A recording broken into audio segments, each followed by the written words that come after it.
महाराज जी, भगवत मार्ग बहुत मीठा लग रहा है। इस मार्ग पर हमने धीरे धीरे सात्विक भोजन शुरू पहली कर बात तो हम धन्यवाद देते हैं जो आपको मीठा लग रहा है।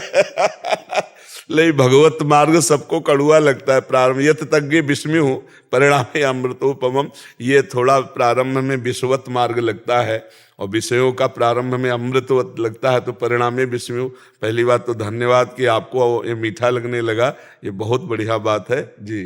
महाराज जी, इस मार्ग पर हमने धीरे धीरे सात्विक भोजन शुरू कर दिया है और हमारा व्यवहार भी बदलने लगा है और हमारे हर कार्य पूरे हो रहे हैं और लोगों से अच्छे संबंध बन रहे हैं। मगर हम इस मार्ग में जब एक सैनिक हैं होने के नाते कभी कभी हमारे अच्छे व्यवहार का नाम नाजायज फायदा भी उठाया जाता है, पर हम प्रभु से विश्वास करके हर चीज सह लेते हैं। महाराज जी, पहली बात तो ये है कि हमारा अच्छा व्यवहार किसी से धन्यवाद लेने के लिए नहीं होना चाहिए, तभी वो अच्छा होगा।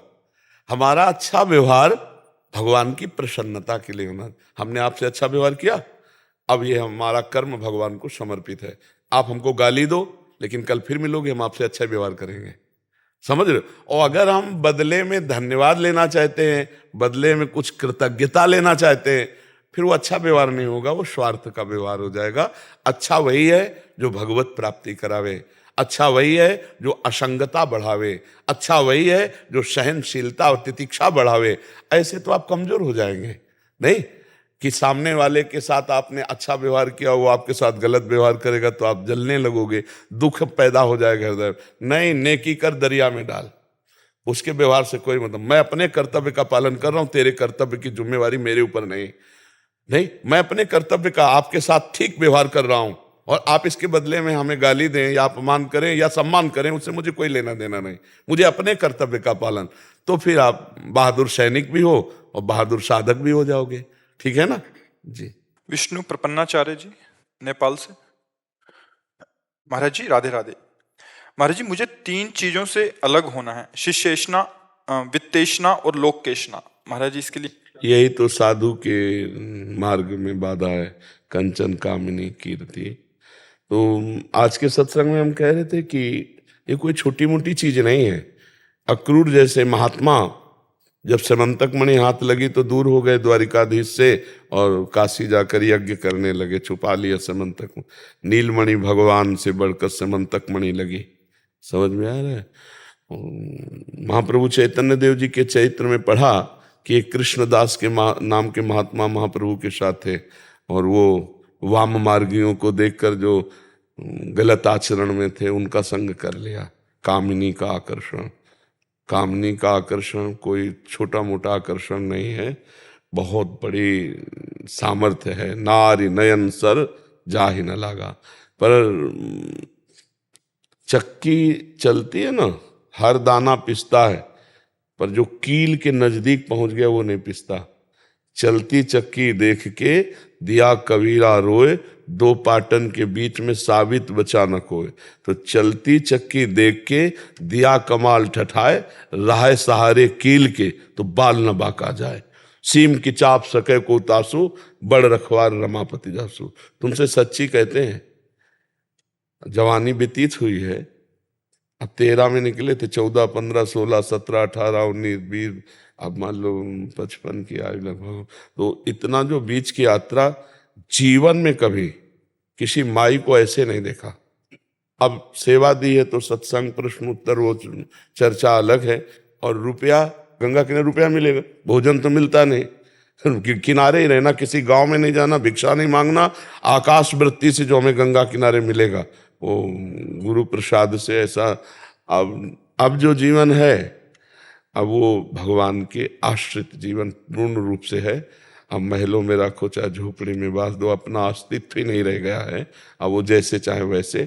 तो जब तक साधक का अहंकार पूर्ण रूप से भगवान के चरणों में समर्पित ना हो जाए, कब हम समझेंगे कि हमारा अहंकार भगवान के चरणों में समर्पित हो गया?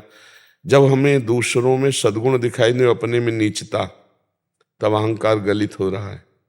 देखो, परम ज्ञानी हनुमान जी महाराज हैं, ज्ञानी नाम अग्रगण्यम बुद्धिमताम वरिष्ठम अतुलित बलधामम हेम शैलाभदेहम। ऐसे महापुरुष जब विभीषण जी से मिलते हैं तो क्या कह रहे हैं? असमय अधम सखात, ये अहम समर्पित है। असमय अधम सखासु। सबरी जी से राम जी मिलते हैं तो कह रहे अधम ते अधम, अधम अति ना, प्रभु मैं बहुत अधम हूं। और भगवान का साक्षात दर्शन कर रहे हैं। दंडकारण्य के किसी ऋषि के पास भगवान नहीं गए, माता सबरी के पास गए। इतना अपार प्रेम है और वो अपने को अधम ते अधम, अधम अति नारी, तिनमा मैं मतिमंद अघारी। और भगवान कह रहे नव भक्ति आप में विराजमान है, तुम समान कौन हो सकता है। जो नवधा भक्ति का उपदेश है वो हम लोगों के लिए है, सबरी मैया के लिए नहीं। क्योंकि सबरी मैया तो उसी समय भगवान के सामने ही योगाग्नि में शरीर भस्म करके परम पद प्राप्त करती हैं। तो जब हमें दूसरों में सद्गुण दिखाई दे और अपने में दोष दिखाई दे तो अहंकार, और जब हमें दूसरों में दोष दिखाई दे अपने में सद्गुण तो अहंकार बढ़ा हुआ है। ये अहम ही भोगता है, अहम ही करता है। अहंकार विमूढ़ आत्मा करता हमिति मन्यते, तब तक अटैक होगा। ये तीनों अटैक कर सकते हैं, कंचन, कामिनी और यश कीर्ति प्रतिष्ठा, जो पुत्रेषणा, वित्तेषणा और लोकेषणा शास्त्रीय शब्दों में कहे जाते हैं। अहम पर इसका अटैक होता है। देहाभिमानी जीव जब अपने को पुरुष या स्त्री रूप में देखता है तो काम भाव उसके अंदर आएगा। देहाभिमानी जीव जब अपने शरीर सुख की आकांक्षा करता है तो उसे अर्थ की चाहना होगी। देहाभिमानी जीव जब अपने को गुणवान समझता है तो यश कीर्ति की कामना होगी। और अगर ये तीनों हैं, तीनों में से एक भी है तो भगवत प्राप्ति नहीं होती। पुत्रेषणा, वित्तेषणा, लोकेषणा तीनों को मिटा दे। मन वचन कर्म से भगवान की शरण में हो गए और केवल केवल हमें भगवान चाहिए। ब्रह्मर्षि वाल्मीकि जी महाराज भगवान श्री राम से कहते हैं, जननी सम जानहु पर नारी, धन पराए बिसते बिस भारी। जिन्हि राम तुम प्राण पियारे, तिनके मन शुभ सदन तुम्हारे।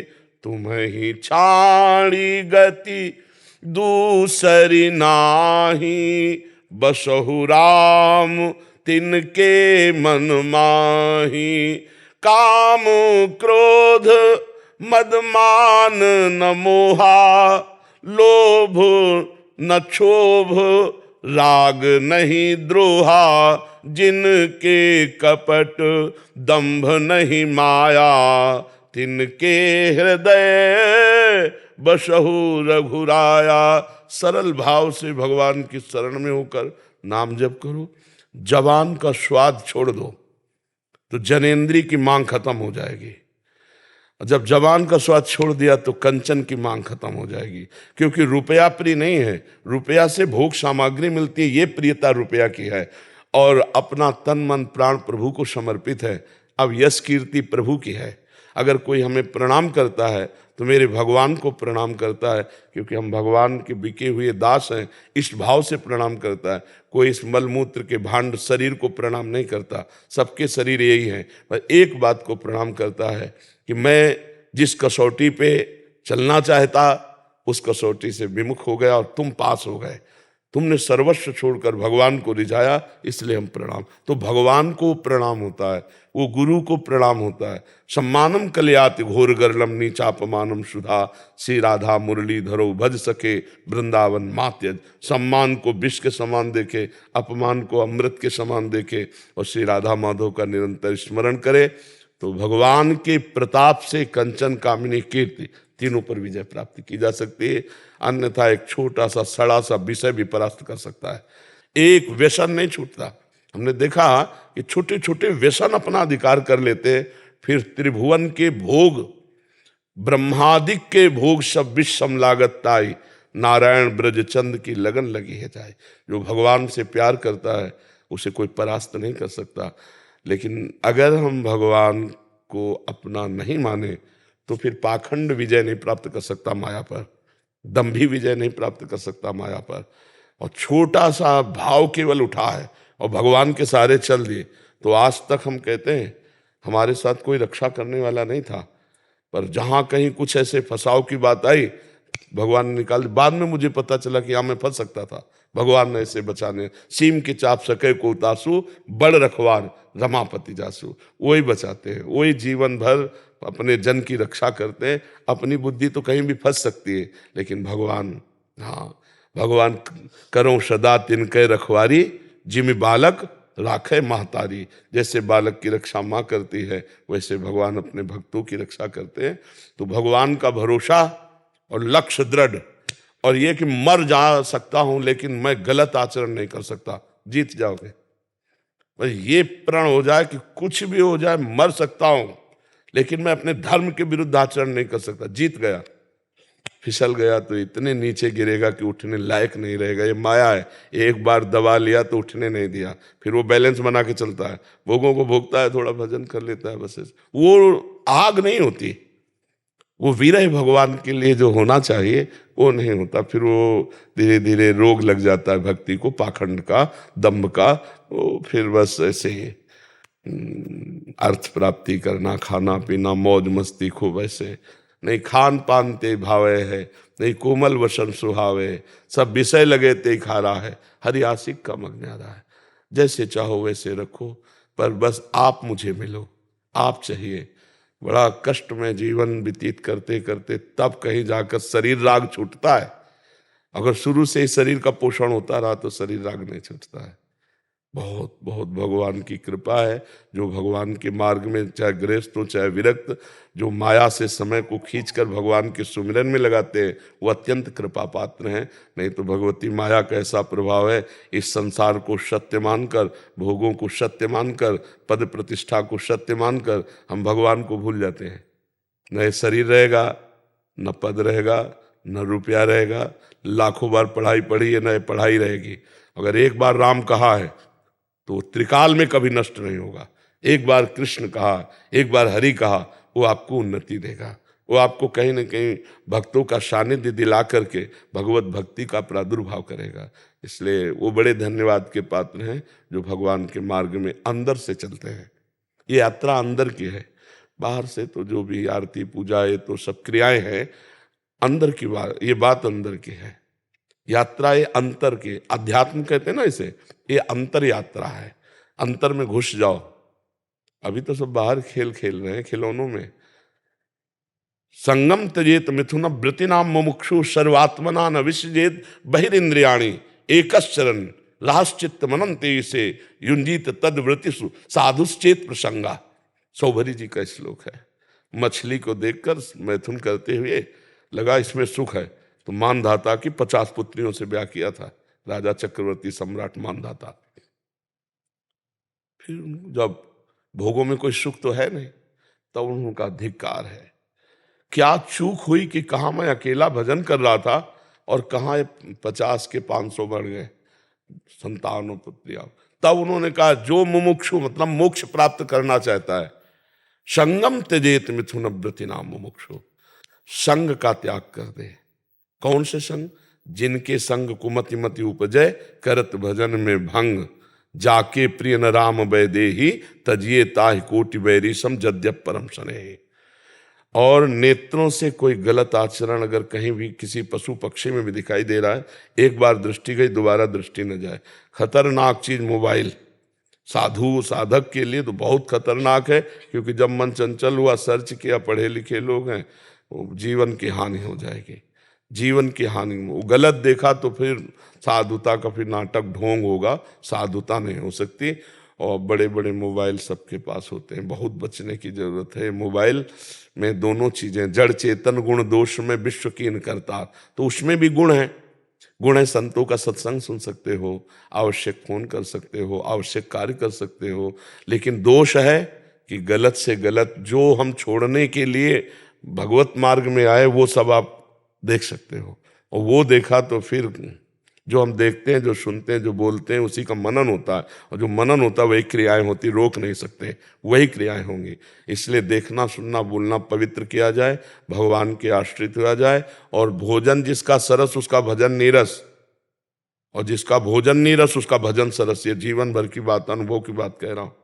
भोजन सरस, हम रात दिन एक गरीब आदमी की तरह मेहनत करें, जैसे ओवर टाइम गरीब आदमी पैसे के लिए, ऐसे हम भजन के लिए करें तो भगवान कृपा करते हैं, ये त्रिगुणात्मिका माया को हटा देते हैं। यही माया है कंचन कामनी कीर्ति। हमें भ्रम हो जाता है कि इसमें सुख है, अगर सुख होता तो सब भोग रहे, आनंदित हो जाते, विश्राम मिल जाता। अब कछुनाथ न चाही मोरे, लेकिन किसी का हृदय ऐसा नहीं कहता अब कछुनाथ न चाही। चाह पे चाह, तृष्णा, भोगे हुए भोगों को पुनः भोगने की तृष्णा। इसलिए जो वैराग्यवान है उनको बहुत सावधान रहना चाहिए। हाँ, कस्तरति मायाम, कस्तरति मायाम, देवर्षि नारद जी से कौन माया से तर सकता है? बोले यो संगास्त्य जति, यो महानुभाव सेवते, जो महापुरुषों का संग करता है और कुसंग का त्याग करता है। निर्ममो भवति, जो किसी से ममता नहीं रखता। सातरति, उतर जाता है। इसलिए कुसंग का त्याग, सत्संग का सेवन, और ना अपने शरीर से ममता और न किसी शरीर से ममता। ममता तो केवल प्रभु से करनी है ना, उनके नाम में, उनके रूप में, उनकी लीला के, उनके धाम में। तो ऐसे चलो तो कंचन काम और जितने भी विकार है सब शांत हो जाएंगे भगवान की कृपा से, अहंकार के बल से नहीं, भगवान की कृपा से। धनम मदीयम तव पाद पंकजम कदा नु साक्षात् करवाणी चक्षुषा कदा पुनः शंखरथांग कल्पक ध्वजारविंदाम कुशवज्र लांछनम। इसी को चरितार्थ करने के लिए दास बहुत प्रयत्न। हाँ बिल्कुल, भगवान के चरणों का स्मरण करते रहिए और नाम न छूटे, सब आ जाएगा। देखो, हम लोगों को कोई कमी नहीं है जानकारी की, किसी को भी आप, जानकारी सबको है, लेकिन जानकारी का प्रयोग करने के सामर्थ्य नहीं है। जानकारी आप, हम कहते हैं गांव के आदमी से सुन लो, संसार नाशवान है, यहाँ कुछ टिकने वाला नहीं, कोई कुछ ले नहीं जाएगा, और सब कोई जानता है। जब 100 लेके जाते हैं राम नाम सत्य है, देखो सत्य का ज्ञान है उनको, कह रहे राम नाम सत्य है, और जब परिवार के रोते हैं तो समझाते हैं बैठकर, अरे भाई का आवाज हो गया कल, सबको जाना। लेकिन वो जानकारी उनकी जानकारी नहीं है, उस जानकारी का प्रयोग नहीं, तो जानकारी किस काम के? बंदूक लिए घूम रहे हो, दुश्मन आया मार नहीं पाए, शत्रु आया उसको परास्त नहीं कर पाए, अस्त्र वेत्ता बनते हो, तो फायदा क्या हुआ? तो हमारे पास जानकारियां तो बहुत है, लेकिन उसका प्रयोग नहीं है। प्रयोग के लिए बल चाहिए, और बल मिलता है नाम से। जितना भजन करोगे उतने अध्यात्म बलवान बनोगे। अगर भजन नहीं है तो उपदेश हो सकता है, प्रणाम नमस्कार मिल सकते हैं, रुपया पैसा मिल सकते हैं, वाहवाही मिल सकती है, लेकिन भगवान का साक्षात्कार नहीं हो। वो तो बारी मथे घृत होए बरु, सिकताते बरु तेल, और बिनु हरि भजन न भौतरी या सिद्धांत अपेल। विनिश्चितम बदामिते न अन्यथा वचांस में, हरिम भजनती है नरा। खूब डट के भजन, भजन बस। जानकारी तो इतनी है कि पूछो मत, उपदेश पे उपदेश हो रहे हैं, उपदेशों की कमी है, लेकिन पलट करके जब तो जीरो पे सुई खड़ी है, कोई नंबर नहीं आया, अध्यात्म की कोई भूमिका नहीं, जीरो पे, तो फिर वो कैसे उत्तम होगा? हमारी जानकारी हमको अध्यात्म की भूमिका पर चढ़ावे, हम द्वंद्वों को सहें, हमारे अंदर वो योग्यता आवे जो संतों की लक्षण बताए गए हैं, वो भजन से आएंगे। सबको जानकारी है, जैसे हम जानते हैं ये गलत है फिर भी हम कर रहे हैं, क्यों? क्योंकि हमारे पास भजन की कमी है। भजन का बल ना होने के कारण इंद्रिया मन बलवान होकर हमसे असत क्रिया करा लेते हैं। उन्हें भजन बल है ना, तो जैसे सेल हटा दो दीवाल घड़ी का, तो मिनट पे मिनट, घंटे पे घंटे सुई वहीं ठप, ऐसे वहीं ठप। राधा तो राधा, वहीं मन और इंद्रिया बिल्कुल एक मिलेंगी। ऐसा नहीं कि उनकी ताकत हो कि घसीट ले। अभ्यास किस बात का, साधुता किस बात की, भजन किस बात का? अब भजन नहीं करेंगे तो फिर बहुत जन्मों से गुलामी है ये, इंद्रिय और मन की बहुत जन्मों से गुलामी है, और इनकी गुलामी से हटे बिना स्वराज सिंहासन पर नहीं बैठ सकते, आत्मस्वरूप में स्थित नहीं हुआ जा सकता। अशोक जी दिल्ली से। राधे राधे महाराज जी। महाराज जी, कोई भी कार्य करने से पहले दिमाग और दिल के बीच कंफ्यूजन पैदा हो जाता है, इस समय पर किसकी बात माने? दिल कुछ कहता है, दिमाग और दिल के बीच में प्रभु को ले आओ, प्रभु को ले आओ, फिर आपको उत्तर सही मिल जाएगा। उस समय भगवान का स्मरण करने लगो कि प्रभु इसमें मुझे क्या करना। लंका में प्रवेश करने के पहले हनुमान जी की, लंका बहुत ही निशाचरी, वहाँ बोलबाला सब, तो हनुमान जी कैसे प्रवेश कर रहे हैं? प्रविश नगर की जय सब काजा, हृदय राखी कौशलपुर राजा। दिल और दिमाग दोनों गंदे हैं, इनका काम क्या मानना है? ये तो सपोर्ट वही करेंगे जिससे वासनाओं की पूर्ति हो, जिससे स्वार्थ की पूर्ति हो। जो हमें सही निर्णय दे सकते हैं वह भगवान। हम उस समय भगवान का नाम सुमिरन करें, भगवान से प्रार्थना करें तो सच्चा उत्तर आ जाएगा, करना है या नहीं करना है। वैसे हमें लगता है सबको उत्तर मिलता है बिना पूछे। आप जब गलत कार्य की तरफ कदम बढ़ाएंगे तो आपको उत्तर मिल जाएगा, गलत है मत करो। आता है कि नहीं? सच्ची बताना। हृदय में एक अंदर आता है, यार गलत है मत करो, पर हम उनकी बात नहीं सुन पाते। तो उनकी बात सुनने के लिए मुझे पावर चाहिए और बात मानने के लिए पावर चाहिए। इसलिए राधा राधा राम कृष्ण हरि, जो नाम प्रिय लगे नाम जप करो। अपनी सद जानकारी का सदुपयोग करने के लिए हमें पावर चाहिए, वो भगवान के नाम से मिलेगा। सद जानकारी सबको है, सद जानकारी सबको है कि ये नहीं करना चाहिए, ये नहीं करना चाहिए, ये सबके अंदर आता है, पर उस जानकारी का प्रयोग करने की सामर्थ्य नहीं है। हम इंद्रिय और मन के गुलाम हो चुके हैं, जैसा चाहते हैं वैसा हम कर बैठते हैं। तो हमको इस समय भजन चाहिए। भजन बल के द्वारा हम सही और गलत का निर्णय कर सकते हैं, नहीं तो मन तो सही कहता है। बुरे से बुरा कर्म करने के लिए वो सलाह दे देता है। बेईमान धोखेबाज सलाहकार नष्ट कर देता है मालिक को पक्का। तो ये बेईमान धोखेबाज सलाहकार मन है, और दिल कोई सलाह नहीं देता है। दिल की एक अलग प्रक्रिया, जिसे हम दिल कहते हैं उसे अंतःकरण कहते हैं। अपने लोग मतलब ग्रामीण भाषा में कह देते हैं ना, दिल से बोलो यार, कि दिमाग से बोल रहे हो। दिल का तात्पर्य हृदय, और हृदय का तात्पर्य शास्त्रीय भाषा में अंतःकरण। अंतःकरण चार होता है, मन बुद्धि चित्त अहंकार। बुद्धि का काम है निश्चय करना, मन का काम है संकल्प बनाना, चित्त का कार्य है उस विषय का चिंतन करना, अहंकार का कार्य है स्वीकार कर लेना। जब बुद्धि का निर्णय होता है तो गलत होता है, और जब बुद्धि में विवेक होता है उसका निर्णय होता है बहुत सही होता है। विवेक जो बुद्धि में उपजता है वो सत्संग से होता है। बिन सत्संग विवेक न होई, और राम कृपा बिन सुलभ न सोई। विवेक कभी गलत निर्णय नहीं देता, बुद्धि गलत निर्णय दे देती है। ये हमारे शत्रु हैं, जो जीते हुए मन बुद्धि नहीं है, ये हमारे दुश्मन हैं। जब तक हम नाम जप नहीं करेंगे तब तक हम में वो बल नहीं आएगा कि हम गलत सलाह देने वाले मन बुद्धि को पकड़ पावें। हम उसी में दस्तखत कर देते हैं जो कहे, और 5 मिनट का काम सीधे गोली मारी गई, सीधे फांसी की सजा हुई, सीधे जेल गए। ये बात नहीं, ये धोखेबाज मन बुद्धि है। इनकी सलाह में ही पूरी जेल भरी है, इनकी सलाह में ही सारे कुकर्म होते हैं। और जिसकी बुद्धि भगवान से जुड़ी है उस बुद्धि में विवेक होता है, सही निर्णय विवेक कर पाता है, सही निर्णय विवेक कर पाता है। 50,000 की घूस में पूरी पढ़ाई लिखाई और पूरी की पूरी सब बर्बाद कर दी। बुद्धि ने निर्णय कर दिया ना कि फ्री मिल रहे।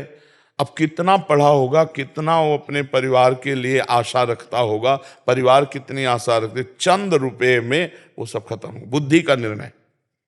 अगर बुद्धि में विवेक है तो नहीं, हमें सरकार देती है जितना हम उतने से काम चलाएंगे, लेकिन दोषी को बख्शेंगे नहीं, निर्दोष को दंड नहीं देंगे। अब उसका सही मार्ग चलने लगा। जहां हमारे अंदर बुद्धि की केवल प्रधानता होती, विवेक नहीं होती, वहां फंसा देती है बुद्धि। बुद्धि फंसा देगी। और जहां विवेक होता है तो बुद्धि को फंसने नहीं देगा, वो जलन पैदा कर देगा। नहीं, हमारा ऐसा नहीं, हम गलत नहीं होने देंगे। बहुत से ऐसे संसार के कार्य हैं जहां से हमने अपनी प्रतिष्ठा खो दी, जहां से हमने अपना सुख खो दिया, जहां से अपनी हमने शांति खो दी, ये मन और इंद्रियों के कहने से। तो मुझे लगता है सही निर्णय आत्मस्वरूप गुरुदेव अंदर बैठ कर देते हैं, उसके सुनने की और उसके पालन करने की सामर्थ्य भगवान के भजन से आएगी। नाम जप करो और फिर पूछो सही उत्तर ना आवे तो हमें बताना। नाम जप करते हुए गलत सोचोगे तो जलन पैदा हो जाएगी, और सही सोचोगे तो शीतलता आ जाएगी। एकदम हृदय शीतल होने लगे। बस समझ लो, जब हृदय ठंडा होने लगे तो समझ लेना बात सही है, और जब हृदय में थोड़ी भी जलन हो तो रुक जाओ, गलत मार्ग में जा रहे हो, वापस लौटो। नाम जब करोगे तब ये स्थिति आएगी, नहीं तो एक झोंका मन मारेगा और आप वो कार्य कर बैठेंगे जो बुद्धि ने सोच रखा है गलत। आप हमारी बात समझ पा रहे हैं जी? ऐसे ही संजय कुमार द्विवेदी जी, प्रयागराज से। राधे राधे महाराज। राधा वल्लभ श्री हरिवंश महाराज जी। गुरुदेव भगवान, ये जीव केंद्रीय कारागार प्रयागराज में तैनात है। लगभग 1 वर्ष से आपका सत्संग सोशल मीडिया पर सुनता रहता हूँ तथा राधा नाम का जप भी कर रहा हूँ। कारागार के अंदर जिज्ञासु कैदियों के साथ सत्संग करता हूँ। आपके सत्संग से प्रभावित होकर ये जीव आपकी शरण में आया है। गुरुदेव, इसी जन्म में अपने आत्म स्वरूप का दर्शन करना चाहता हूँ, क्या ये संभव है? जैसे अर्जुन को भगवान श्री कृष्ण ने अपना स्वरूप दिखाया था जिससे उनका संपूर्ण संशय ही नष्ट हो गया था, ठीक उसी प्रकार भगवान श्री कृष्ण का स्वरूप देखना चाहता हूँ जिससे मेरे मन में किसी भी प्रकार का संशय। भगवान ने कहा है यज्ञ और तप आदि के द्वारा मेरे इस स्वरूप का दर्शन नहीं हो सकता, मेरी अनन्य भक्ति के द्वारा ही स्वरूप का दर्शन हो सकता है। तो अनन्य बनने के लिए बहुत बड़ी मेहनत करनी पड़ती है। जननी जनक बंधु श्रुत दारा तन धन धाम सुहृद परिवारा, इन सबकी ममता ताग बटोरी, मम पद मनहि बांध बर डोरी। एकमात्र श्री भगवान से अपनापन, पत्नी पुत्र माता पिता परिवार में भगवत भाव। जैसे अभी हम मेरी माँ है, इस भाव से सेवा करते हैं। आप भाव करो कि मेरे भगवान ही माँ के रूप में है, मेरे भगवान ही पत्नी के रूप में है, मेरे भगवान ही पुत्र के रूप में। क्योंकि सबके रूप में शरीर ये पांच भौतिक है, लेकिन अंतर में जो प्रकाशक तत्व है वो भगवान ही है। जब ये भाव आ जाएगा, शरीर से अन्य संबंधों से ममता समेटकर श्री भगवान में समर्पित हो जाएगी और एकमात्र भगवान के चिंतन करते हुए अपने कर्तव्य का पालन करेंगे तो कुछ दुर्लभ नहीं है। भगवान का विराट स्वरूप देखना चाहते हो?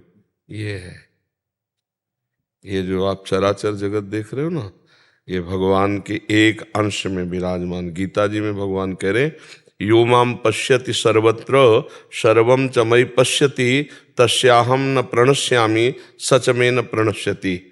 जो मुझे सर्वत्र देखता है और सबको मेरे में देखता है, उससे मैं कभी दूर नहीं रहता, वो कभी मुझसे दूर नहीं रहता। मैं सदैव उसकी दृष्टि में रहता हूँ। मेरे भगवान इन सब शरीरों के अंतर्गत विराजमान है। आप भी सब भगवान का आदर करते हैं। कैसे करते हैं? जब शरीर से भगवान अंतर ध्यान हो जाते हैं तो आप शरीर का अनादर कर देते हैं, जला देते हैं, गाड़ देते हैं। अभी जीवित में जो आदर करते हैं, मेरा भाई, मेरी पत्नी, मेरा पुत्र, वो भगवान का ही आदर करते हैं। उसी भाई, उसी पत्नी, उसी पुत्र के शरीर से हमारे भगवान अंतर ध्यान हो जाए तो आप पैसा देकर जला देते हैं, भारी अनादर कर देते हैं उस शरीर का, विध्वंस कर देते हैं उस शरीर को, नष्ट कर देते हैं। तो सम्मान भगवान का ही तो कर रहे हैं ना। तो हम भगवान क्यों नहीं मान रहे? सब में भगवान को देखें, वही भगवान बैठे हुए हैं। अपने स्वरूप को भूले हुए हम अपने को देह मान रहे, ये अपने को देह मान रहे, यही अज्ञान है। आज ब्रह्मा जी स्तुति में, सत्संग में यही कह रहे थे कि प्रभु आप सबकी आत्मा है। और भगवान भी गीता जी में कह रहे हैं, मत्ता परतरम नान्यत किंचिदस्ति धनंजय, मेरे सिवा किंचन मात्र और कोई नहीं। तो आपको सही कहते हैं, जड़ चैतन्य, स्त्री पुरुष, दुष्ट महात्मा, यही भगवान का विराट स्वरूप है। इस संसार में देख रहे हो ना, कोई बहुत नीच स्वभाव का है, कोई बहुत उच्च स्वभाव का है, कोई दयालु है, कोई क्रूर है। तो विराट में रूप देखिए आप, भगवान के जो चित्र की भावना में झकाए गए हैं, सौम्य रूप, घोर रूप, शांत रूप, अशांत रूप नहीं दिखाया गया? यही है। ये चराचर जगत भगवान का विराट रूप है। सब में भगवान है और सब भगवान में है। भगवान के सिवा कोई नहीं। ये वास्तविक ज्ञान हो जाना, केवल पढ़ लेना, प्रवचन कर लेना, ये बात अलग है। अब ये ज्ञान कैसे होगा?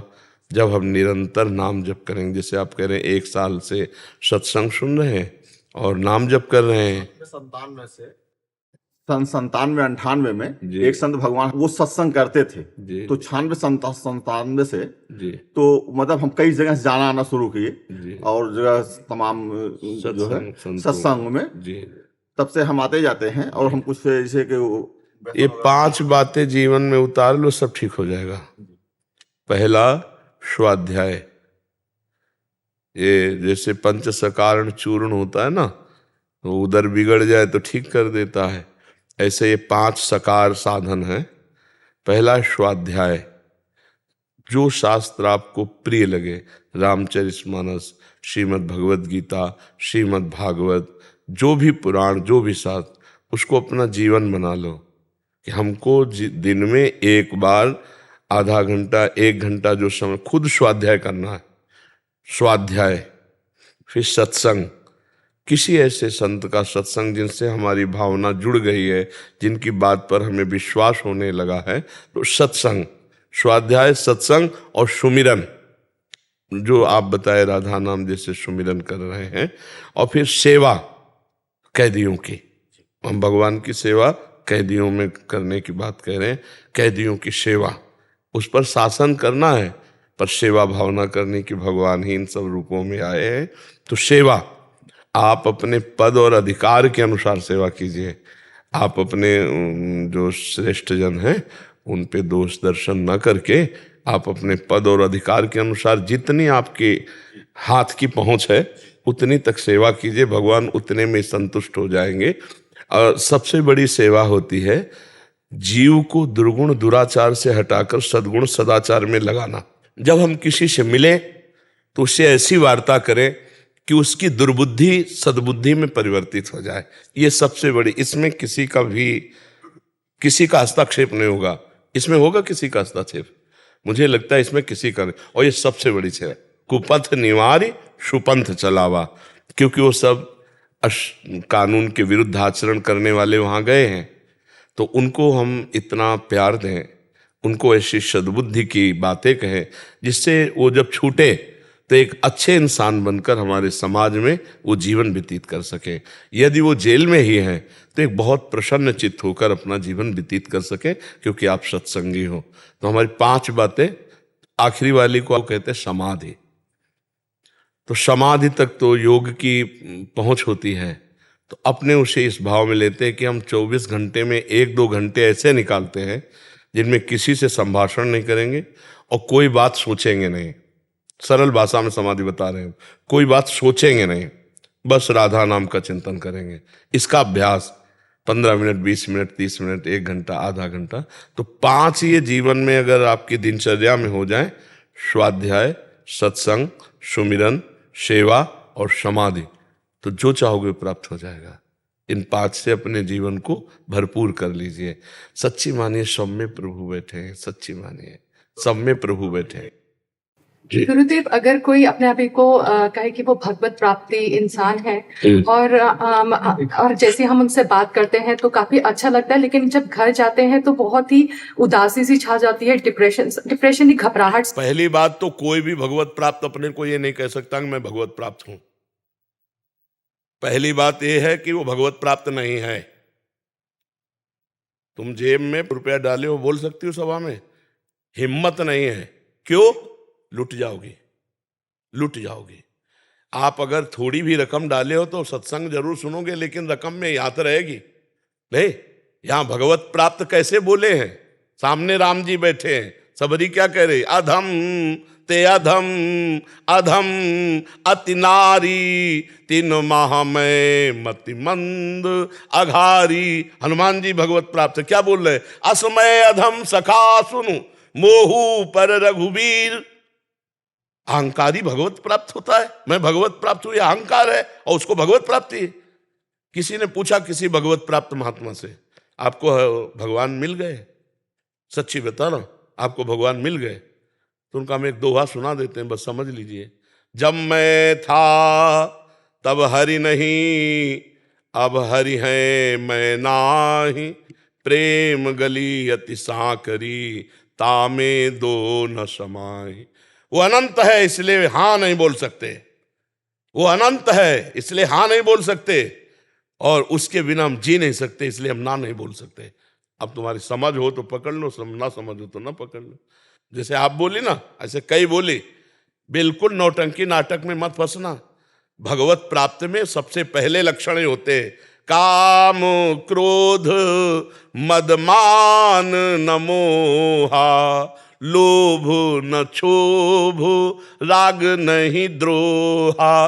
भगवत प्राप्त का मतलब समझती हो?